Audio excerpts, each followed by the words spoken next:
Open mic time now. The general manager of the Dallas Stars, Doug Armstrong, good enough to join us in studio tonight. Thanks for coming down here. Thanks for having me. You guys closed the season, the regular season, with a win today. Now it's Vancouver in round one starting Wednesday night. You split the regular season series. Seems to be an even matchup. What's the biggest challenge in facing this team in round one? Well, I think it's going to be getting past their goaltender. Luongo's had a great year for Vancouver, and their team revolves around him, and I think we have to find a way to get some traffic in front of him and score some goals, whether it's 5-on-5 or on the power play, and just stay and play sound defensive hockey like we've done all year. Modano said it's not the worst thing in the world to open on the road. I mean, is he just being a Pollyanna about this, or is there some truth to that? Well, that's because we're not starting at home. No, you'd always like to start at home. I think, that means you've had a good regular season, but we'll take starting on the road. I think that we're going to get away, and maybe the way the last couple playoff series have gone for us, it will be good to get out on the road, get together, and steal one of those first couple of games. You talk about their goaltender. Talk about your goaltender, Marty Turco, and your level of confidence in his play as the postseason begins. It's very high. Marty's done everything he can do to prepare himself for this year's playoffs.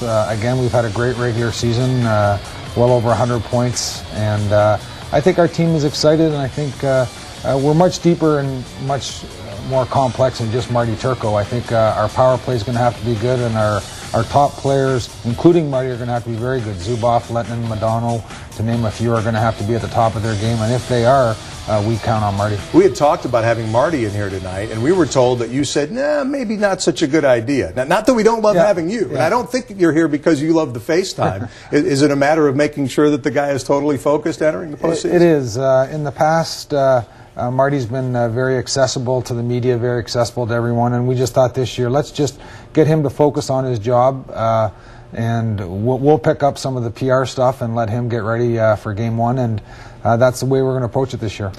You mentioned the troubles in recent playoffs for you guys. It's been one and done in the first round in each of the last two playoff appearances.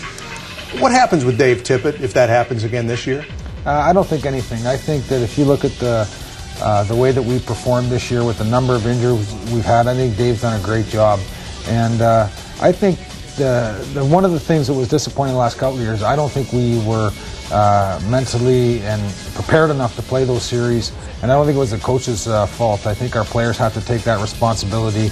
At this time of year, you can't ask the coach to have to get guys up to play in these games, and I think this year's group's a little harder, it's a little more defined, a little grittier, so I think our competitive level is going to be at an all-time high as we enter these playoffs. With that said, it's been 8 years since the Stars won the Stanley Cup. Is anything short of hoisting the cup considered a failure for this team this year? I think that's our goal every year, and we don't want to move back from that level of expectation. And I think if those are your goals, then you have a lot to push forward to. And we think we have the team that can compete for the Stanley Cup. And but we really can't worry about that. We just have to get through game one there on Wednesday night.